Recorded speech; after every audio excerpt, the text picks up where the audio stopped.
La pluie tombait en un murmure incessant, caressant la fenêtre d'Amélie comme une vieille berceuse. Dans l'obscurité de sa chambre parisienne, elle était assise sur le bord de son lit, une photo usée entre les mains. L'image capturait son frère, Julien, lors d'un été en Bretagne, 6 ans plus tôt. Il riait, ses cheveux blonds ébouriffés par le vent salé, ses yeux pétillants d'une joie que la mort avait brutalement éteinte 6 mois auparavant. Depuis ce jour, une question s'était insinuée dans l'esprit d'Amélie, tel un courant sous-marin. Y a-t-il une vie après la mort ? Était-ce un mythe tissé par l'imagination humaine, une croyance pour apaiser les cœurs brisés, ou une réalité insaisissable que l'humanité effleurait sans jamais la comprendre ? À 34 ans, Amélie était une femme ancrée dans la rationalité. Professeure de littérature au lycée Saint-Louis, elle avait toujours trouvé refuge dans les récits, ceux de Proust, de Woolf, de Camus, qui donnaient un sens au chaos de l'existence. Mais la perte de Julien, fauché par un accident de voiture sur une route de campagne, avait fissuré ses certitudes.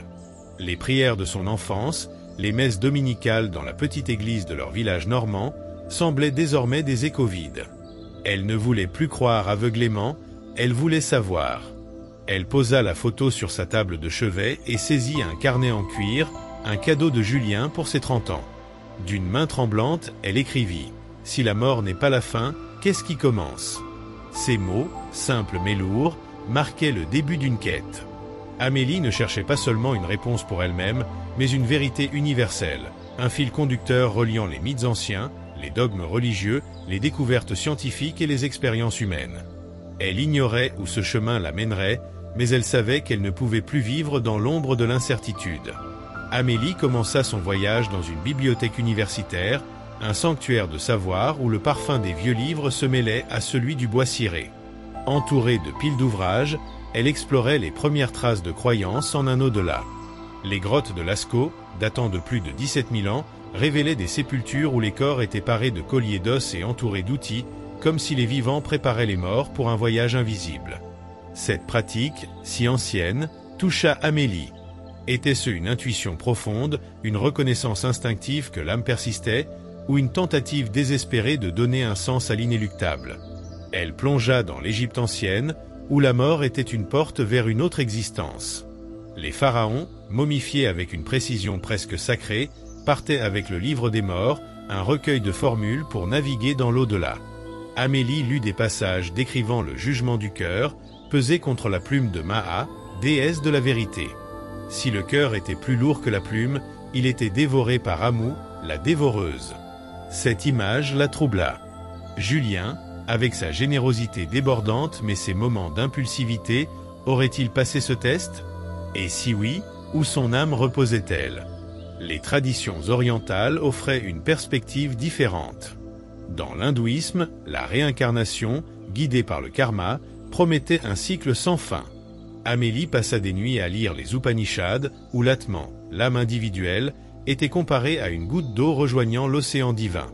Cette métaphore la bouleversa, mais une question persistait. Si l'âme renaît sans mémoire, est-ce vraiment une continuation du moi ? Julien, avec son amour pour la musique et son rire contagieux, pouvait-il être ailleurs, dans un autre corps, sans se souvenir de leur soirée à chanter autour d'un feu de camp ? Le bouddhisme, avec son concept de samsara et de nirvana, ajoutait une nuance. La mort n'était qu'une étape dans un cycle de souffrance dont l'échappatoire résidait dans l'éveil spirituel. Amélie se demanda si cette vision, bien que profonde, pouvait apaiser son chagrin. L'idée que Julien puisse être libéré du cycle était réconfortante, mais elle voulait croire qu'il existait encore, quelque part, sous une forme reconnaissable. Amélie se tourna vers les religions monothéistes, dont les réponses semblaient plus structurées. Le christianisme, qu'elle connaissait depuis l'enfance, promettait un au-delà dualiste, le paradis pour les justes, l'enfer pour les pécheurs. Elle relut des passages de la Bible, comme la parabole du riche et de Lazare, où l'au-delà apparaissait comme un lieu de récompense ou de châtiment. Mais cette dichotomie la troublait. Julien n'était ni un saint ni un monstre. Il était humain, avec ses contradictions, un frère aimant, mais parfois colérique, un rêveur, mais souvent désordonné. Où se situait-il dans ce schéma ? Elle rencontra un prêtre, le père Étienne, dans une église du Marais. Il lui parla de la miséricorde divine, insistant que l'amour de Dieu surpassait toute justice humaine. Mais Amélie, bien que touchée, restait sceptique.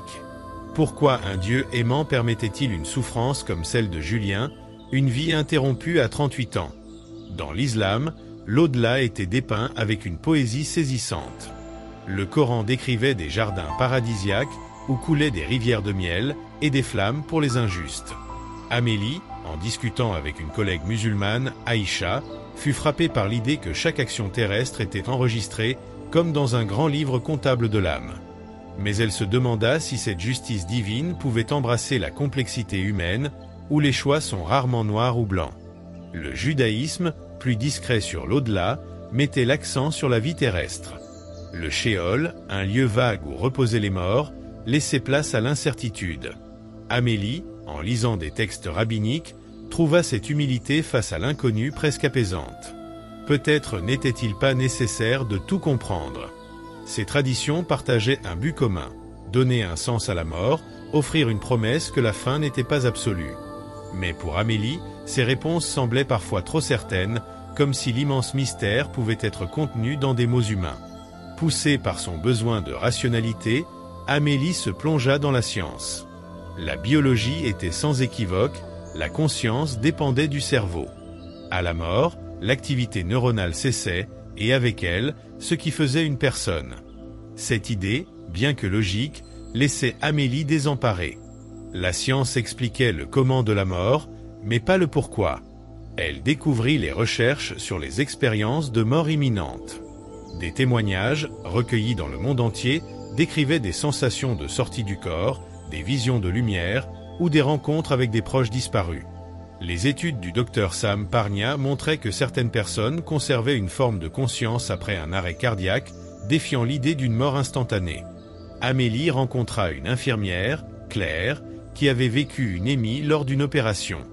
Claire décrivit un sentiment de paix, une lumière enveloppante et une voix qui lui disait de revenir. La physique quantique offrait une perspective encore plus spéculative. Les théories de Roger Penrose et Stuart Amroff suggéraient que la conscience pourrait être liée à des processus quantiques dans les microtubules des neurones. Si la conscience n'était pas entièrement localisée dans le cerveau, pouvait-elle persister après la mort? Amélie, bien que fascinée, reconnut que ces idées étaient des hypothèses, loin d'être des certitudes. La culture populaire offrait un autre regard. Les films comme Ghost ou les séries comme The Good Place exploraient l'au-delà avec humour et émotion. Les romans de fantasy, comme ceux de Neil Gaiman, décrivaient des mondes où les morts poursuivaient des quêtes.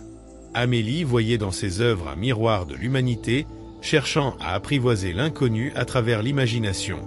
Les récits de fantômes, omniprésents dans toutes les cultures, la captivaient. Étaient-ils des preuves d'une vie après la mort ou des projections psychologiques? Elle lut des témoignages d'enquêteurs paranormaux, mais resta sceptique. Pourtant, une nuit, alors qu'elle corrigeait des copies dans son salon, elle crut entendre un murmure, un son qui ressemblait à la voix de Julien prononçant son nom. Son cœur s'emballa. Était-ce son imagination, amplifiée par le chagrin, ou un signe? Elle alluma toutes les lumières, mais le silence était revenu. Dans le silence d'une nuit sans étoiles, l'esprit s'éveille à une question qui traverse les âges. Y a-t-il une vie après la mort? Cette interrogation, née avec la conscience humaine, n'est pas un simple problème à résoudre, mais une invitation à explorer les confins de l'existence. Elle tisse un fil invisible entre les mythes, les croyances et les efforts de la raison, dessinant une carte où l'être et le néant se frôlent sans jamais se fondre. La quête de l'au-delà n'est pas seulement une recherche de ce qui suit la mort, mais une méditation sur ce que signifie être vivant. La réflexion devient un rituel, une plongée dans les eaux profondes de la pensée. On pourrait imaginer un carnet, non pas celui d'une personne, mais un réceptacle universel où s'accumulent les questions de l'humanité. Qu'est-ce que l'âme? Persiste-t-elle au-delà de la décomposition du corps, ou n'est-elle qu'une étincelle éphémère, éteinte avec le dernier souffle? Dans ce silence contemplatif, une vérité émerge. La question de l'au-delà est indissociable de la manière dont l'homme affronte sa finitude. Penser à la mort, c'est interroger le sens de la vie, sa brièveté, son lien avec l'infini. Dans cet espace de méditation, l'esprit se tourne vers les philosophies anciennes. Platon, dans son Phédon, imagine l'âme comme une essence immortelle, emprisonnée dans le corps mais destinée à rejoindre un monde des idées, un royaume de vérité pure. Pour Platon, l'âme n'est pas soumise au temps ni à la matière. Elle est une participante du divin, une parcelle d'éternité aspirant à l'union avec le tout. Aristote, son disciple, offre une vision contrastée. L'âme est la forme du corps, indissociable de sa matérialité. Lorsque le corps périt, l'âme s'évanouit, car elle n'est pas une entité autonome, mais une fonction, le principe qui anime la chair. Ces deux perspectives, l'une transcendantale, l'autre immanente, dessinent une tension qui résonne à travers les siècles. L'âme est-elle un voyageur, poursuivant son chemin après la mort, ou une flamme qui s'éteint avec le corps? Les stoïques, comme Marc Aurèle, proposent une autre voie. La mort, pour eux, n'est ni à craindre ni à glorifier. Elle est un retour à la nature, une dissolution dans le grand cycle cosmique. Si les dieux existent, tu n'as rien à redouter. S'ils n'existent pas, ou s'ils ne se soucient pas des hommes, pourquoi craindre la fin? Écrivait Aurèle. Cette acceptation sereine de l'impermanence invite à vivre en harmonie avec l'univers, qu'il y ait ou non un au-delà. Pourtant, cette philosophie, bien que réconfortante, laisse une question en suspens. L'individu, avec ses pensées et ses désirs, peut-il simplement s'effacer sans laisser de traces? À l'opposé, les existentialistes modernes, comme Jean-Paul Sartre, rejettent toute notion d'au-delà. Pour Sartre, l'existence précède l'essence, l'homme crée son propre sens dans un univers absurde, dépourvu de transcendance. La mort n'est pas une porte vers un autre monde, mais une fin absolue, un néant qui définit rétrospectivement la vie. Cette vision, radicale et austère, force l'esprit à se confronter à une possibilité troublante. Et si la mort n'était rien d'autre qu'un arrêt, sans promesse ni continuité? Pourtant, même dans cette absence de réponse, il y a une forme de liberté, celle de forger un sens dans le présent, sans attendre une récompense future. Dans une nuit de réflexion, un rêve pourrait surgir, non pas celui d'une personne, mais une vision symbolique de l'humanité. Un champ doré, baigné d'une lumière douce, ou une présence sans visage murmure, tout est vivant, d'une certaine manière. Ce murmure n'est ni une réponse ni une illusion, mais une invitation à embrasser l'ambiguïté. Est-ce une intuition de l'éternel, un écho des philosophies idéalistes, ou une construction de l'esprit cherchant à apaiser sa soif de sens? La philosophie, dans sa grandeur, ne tranche pas. Elle cultive cet espace d'incertitude où les questions sont aussi précieuses que les réponses. La quête de l'au-delà ne peut se limiter aux pages des philosophes ou au silence de la méditation. Elle exige un dialogue, une rencontre avec les voix multiples de l'humanité, chacune portant une facette du mystère. Dans une salle anonyme où des âmes se rassemblent pour partager leurs réflexions, la question Y a-t-il une vie après la mort? Prend vie à travers des perspectives aussi diverses que les cultures qui les ont forgées. Ces voix, anonymes mais universelles, ne parlent pas de douleurs personnelles, mais des idées qui les guident face à l'inconnu. L'une de ces voix s'élève, empreinte d'une foi intuitive. Elle raconte des signes perçus dans le quotidien. Une chanson surgissant à un moment précis, un objet retrouvé là où il n'aurait pas dû être, une plume blanche posée sur un chemin. Ces phénomènes, dit-elle, suggèrent une présence persistante, une conscience qui transcende la mort. Cette croyance évoque le panpsychisme, une philosophie qui attribue une forme de conscience à toute chose, de l'atome à l'étoile. Spinoza, dans son Éthique, imaginait un univers où tout est une expression de la substance divine, une unité où rien ne disparaît véritablement. Plus récemment, des penseurs comme David Chalmers ont exploré l'idée que la conscience pourrait être une propriété fondamentale de la matière.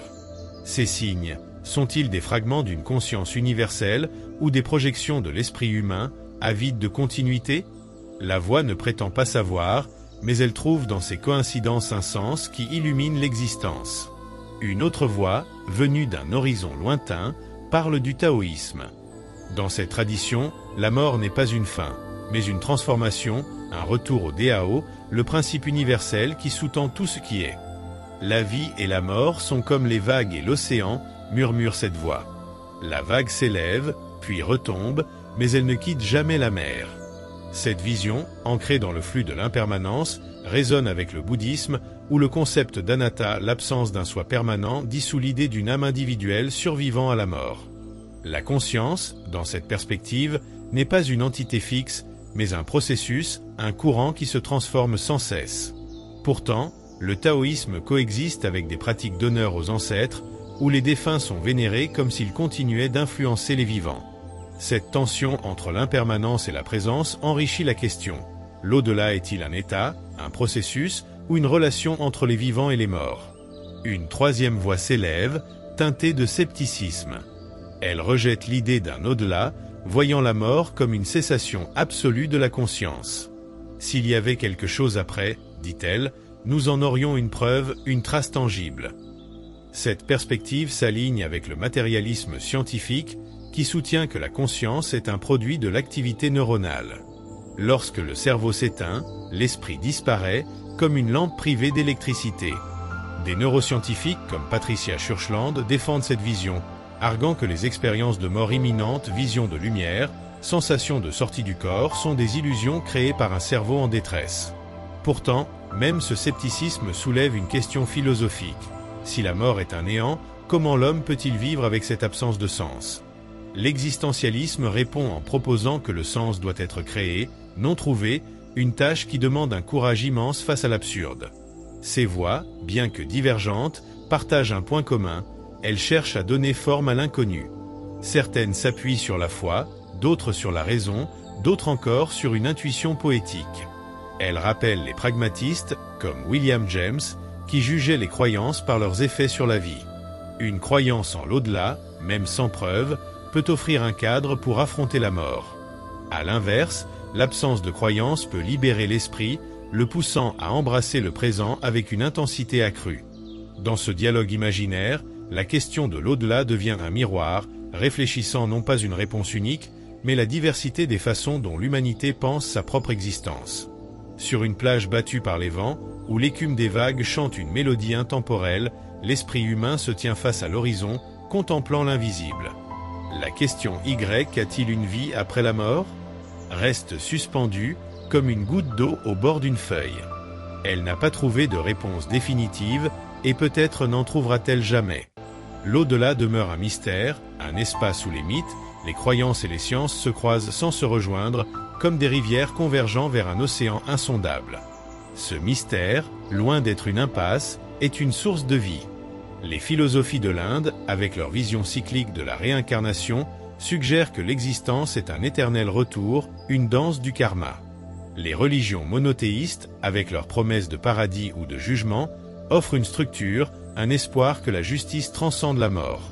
La science, avec son regard froid, propose que la conscience s'éteint avec le cerveau, mais elle ouvre aussi des fenêtres spéculatives, la physique quantique, par exemple, où des théoriciens comme Roger Penrose imaginent une conscience non locale, échappant aux limites de la matière. Chacune de ces perspectives, qu'elles soient mystiques, dogmatiques ou rationnelles, enrichit le questionnement. La quête de l'au-delà n'est pas un échec si elle ne aboutit pas à une certitude. Elle est une affirmation de l'esprit humain, de sa capacité à interroger l'infini, à chercher du sens dans l'obscurité. Comme un carnet rempli de questions, l'humanité continue d'écrire, de rayer, de réécrire.